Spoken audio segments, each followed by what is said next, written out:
ایک سرزمین جس پر ایک ایسا بادشاہ حکومت کرتا رہا جو صرف بادشاہت کا نہیں بلکہ خدائی کا دعویٰ کرتا تھا، جس کے سامنے لاکھوں لوگ سجدہ ریز ہوتے تھے، جس کے ظلم نے ایک پوری قوم کو اپنا غلام بنا رکھا تھا، اور پھر ایک ایسا خواب جس نے اس ظالم بادشاہ کی راتوں کی نیندیں چھین لی، اور جب خدا کا عذاب اس کے سامنے آیا تو وہ جو کبھی خود کو خدا کہتا تھا ایک کمزور انسان بن کر رہ گیا۔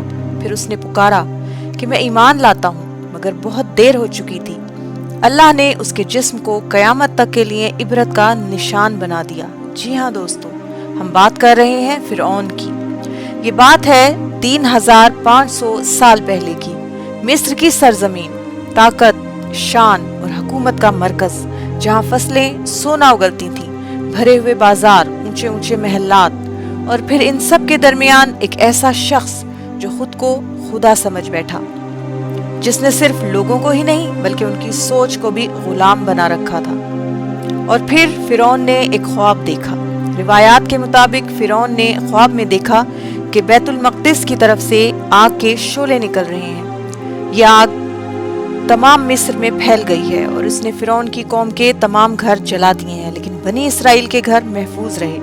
اس نے اپنے دربار کے جادوگروں اور کاہنوں سے اس خواب کی تعبیر پوچھی۔ انہوں نے بتایا کہ بنی اسرائیل میں ایک بچہ پیدا ہوگا جو فرعون کی حکومت کا خاتمہ کرے گا۔ اسی خوف کی وجہ سے فرعون نے حکم دیا کہ بنی اسرائیل میں پیدا ہونے والے ہر لڑکے کو قتل کر دیا جائے، لیکن اللہ کا فیصلہ کچھ اور تھا۔ اور پھر اسی ظلم کے درمیان پیدا ہوئے موسیٰ علیہ السلام، خدا کے برگزیدہ نبی، جنہیں کلیم اللہ بھی کہا جاتا ہے، یعنی اللہ سے کلام کرنے والے۔ ان کی والدہ ہر وقت خوف میں مبتلا رہتی۔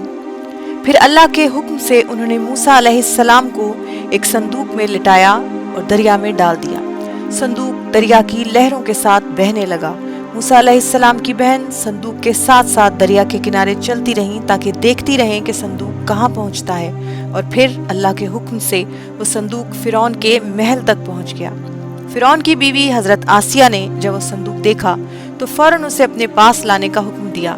جب صندوق کھولا گیا تو اللہ نے حضرت آسیہ کے دل میں رحم ڈال دیا، اور وہ اس بچے کو لے کر فرعون کے پاس گئیں اور کہنے لگیں، یہ ہماری آنکھوں کی ٹھنڈک بنے گا، ہو سکتا ہے کہ یہ بڑا ہو کر ہمیں کوئی فائدہ پہنچائے، اس لیے اس کو قتل نہ کرو۔ فرعون نے انہیں موسیٰ علیہ السلام کو پالنے کی اجازت دے دی۔ ادھر موسیٰ علیہ السلام کی ماں بہت بے چین تھی، مگر اللہ نے ان کے دل کو اطمینان بخشا۔ اللہ کے حکم سے موسیٰ علیہ السلام کی بہن محل میں آئیں اور انہوں نے حضرت آسیہ کو کہا کہ میں آپ کو ایک ایسی عورت کا پتہ بتاتی ہوں جو اس بچے کی بہترین پرورش کرے گی۔ اور یوں اللہ نے موسیٰ علیہ السلام کی والدہ کو عزت کے ساتھ محل میں پہنچا دیا موسیٰ علیہ السلام کی پرورش کے لیے۔ وقت گزرتا گیا اور موسیٰ علیہ السلام جوان ہو گئے، فرعون کے محل میں ہی۔ آپ ایک بہادر اور نرم دل انسان تھے۔ ایک دن آپ نے دیکھا کہ ایک مصری ایک بنی اسرائیلی پر ظلم کر رہا تھا۔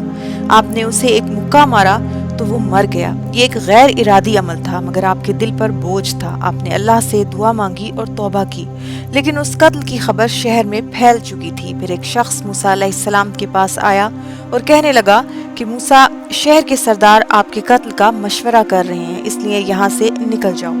اور پھر موسیٰ علیہ السلام مصر چھوڑ کر مدین آ گئے۔ دوستو، اس وقت مدین حضرت شعیب علیہ السلام کی بستی تھی۔ آپ بہت بزرگ ہو چکے تھے۔ موسیٰ علیہ السلام مدین میں ایک کنویں کے پاس پہنچ گئے۔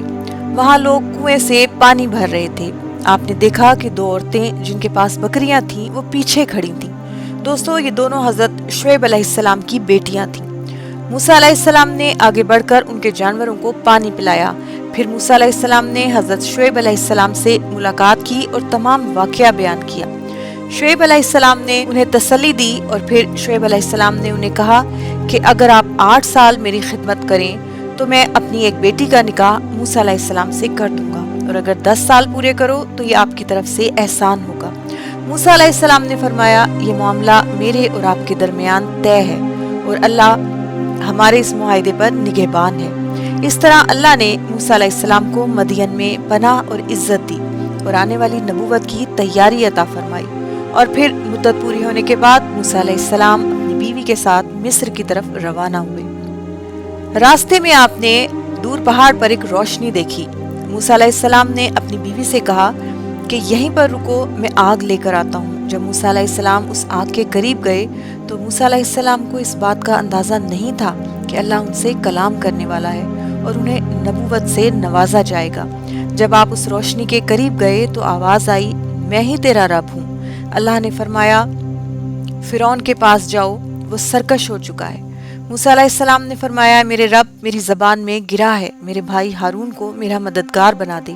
اور پھر حضرت موسیٰ علیہ السلام اپنے بھائی ہارون کے ساتھ فرعون کے محل میں گئے اور توحید کا پیغام دیا۔ فرعون نے کہا، تم یہاں کس لیے آئے ہو؟ موسیٰ علیہ السلام نے فرمایا، رب کائنات نے مجھے پیغمبر بنا کر بھیجا ہے، بنی اسرائیل کو آزاد کر کے میرے ساتھ جانے دو اور ان کی سزائیں ختم کر دو۔ فرعون نے تکبر سے پوچھا، وہ رب کون ہے؟ موسیٰ علیہ السلام نے فرمایا، وہ آسمانوں اور زمین اور ان کے درمیان کی تمام چیزوں کا رب ہے، وہ تمہارا اور تمہارے باپ دادا کا پروردگار ہے، وہی مشرق اور مغرب کا رب ہے اگر تم عقل رکھتے ہو۔ اور دوستو، پھر وہ واقعہ کہ جس کا ذکر قرآن پاک میں موجود ہے، فرعون نے مصر کے بہترین جادوگروں کو اکٹھا کیا اور موسیٰ علیہ السلام اور جادوگروں کے درمیان مقابلے کی تیاری شروع کر دی۔ پورا شہر اس مقابلے کو دیکھنے کے لیے بے چین تھا۔ ایک طرف جادوگر تھے اور دوسری طرف موسیٰ علیہ السلام اور ان کے پیچھے ہارون علیہ السلام کھڑے تھے۔ جادوگروں نے اپنی رسیاں پھینکی جو لوگوں کو سانپ لگنے لگی، اور پھر اللہ کے حکم سے موسیٰ علیہ السلام نے اپنی عصا کو زمین پر پھینکا تو وہ اژدہا بن گئی، اور اس اژدہے نے جادوگروں کے ان سانپوں کو نگل لیا۔ یہ دیکھ کر سب کے سب جادوگر سجدے میں گر گئے، کہنے لگے، ہم موسیٰ اور ہارون کے رب پر ایمان لاتے ہیں۔ انہیں یقین ہو گیا تھا کہ یہ کوئی جادو نہیں بلکہ معجزہ ہے۔ فرعون غصے اور تکبر سے بھر گیا۔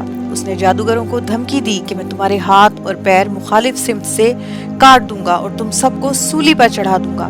تو جادوگروں نے جواب دیا، کوئی پرواہ نہیں، ہم اپنے رب کی طرف ہی لوٹ کر جانے والے ہیں۔ قرآن پاک میں اللہ فرماتا ہے کہ وہ ظلم میں گھرا رہا اور پھر اللہ کے عذاب کا انتظار کیا۔ کہا جاتا ہے کہ پہلا عذاب قحط کی صورت میں آیا مگر فرعون ایمان نہ لایا، اور پھر دوسرا عذاب طوفان کی صورت میں آیا مگر فرعون اور اس کی قوم ایمان نہ لائی۔ پھر ان پر ٹڈیوں کا عذاب آیا، ان کی فصلوں پر ٹڈیوں نے حملہ کر دیا، اور اس کے بعد مصریوں پر مینڈکوں کا عذاب نازل ہوا۔ یہ تمام عذاب مصریوں نے اپنی آنکھوں سے دیکھے مگر پھر بھی وہ ایمان نہ لائے اور مسلسل حق کو جھٹلاتے رہے۔ اور پھر موسیٰ علیہ السلام کو اللہ کا حکم ہوا کہ راتوں رات میرے بندوں کو لے جاؤ، اور پھر تمام بنی اسرائیل رات کی تاریکی میں نکلے۔ فرعون کو جب اس بات کا پتہ چلا تو وہ بنی اسرائیل کا پیچھا کرنے لگا اپنی فوج کے ساتھ۔ لاکھوں سپاہیوں کا لشکر تیزی سے بنی اسرائیل کا پیچھا کرنے نکل پڑا۔ بنی اسرائیل سمندر کے کنارے پہنچ چکے تھے کہ انہیں دور سے ایک ریت کا طوفان نظر آیا۔ وہ سمجھ گئے کہ یہ فرعون کا لشکر ہے، آگے سمندر تھا اور پیچھے فرعون کی فوج۔ وہ گھبرا گئے، لیکن موسیٰ علیہ السلام کو اپنے رب پر یقین تھا، اور پھر اللہ کے حکم سے موسیٰ علیہ السلام نے اپنی عصا کو سمندر پر مارا تو سمندر دو ٹکڑے ہو گیا اور اس کے درمیان میں راستہ بن گیا، اور پھر پوری قوم موسیٰ علیہ السلام کے پیچھے چل پڑی اور سلامتی کے ساتھ سمندر کے درمیان سے گزر گئی۔ ہر شخص حیرت زدہ تھا، اور پھر جب فرعون اور اس کی فوج نے سمندر میں سے گزرنا چاہا تو اللہ نے سمندر کو بند ہو جانے کا حکم دیا۔ فرعون اور اس کی ساری فوج سمندر میں غرق ہو گئی۔ اس وقت فرعون نے خوفزدہ ہو کر کہا، میں اللہ پر ایمان لاتا ہوں جس پر بنی اسرائیل ایمان لائے ہیں، اور میں فرما برداروں میں سے ہوں۔ تو اللہ فرماتا ہے کہ اب ایمان لاتا ہے، حالانکہ اس سے پہلے تو نافرمانی کرتا رہا اور فساد کرنے والوں میں سے تھا۔ سورہ یونس میں اللہ تعالیٰ فرماتا ہے، بس آج ہم تمہارے جسم کو بچا لیں گے تاکہ تم بعد میں آنے والوں کے لیے نشانی بن جاؤ۔ دوستو، اگر آپ اسلامک ہسٹری سے ریلیٹڈ ویڈیوز دیکھنا چاہتے ہیں تو ویڈیو کو لائک کریں اور چینل کو سبسکرائب، تاکہ آپ اس طرح کی انفارمیٹیو ویڈیوز دیکھتے رہیں۔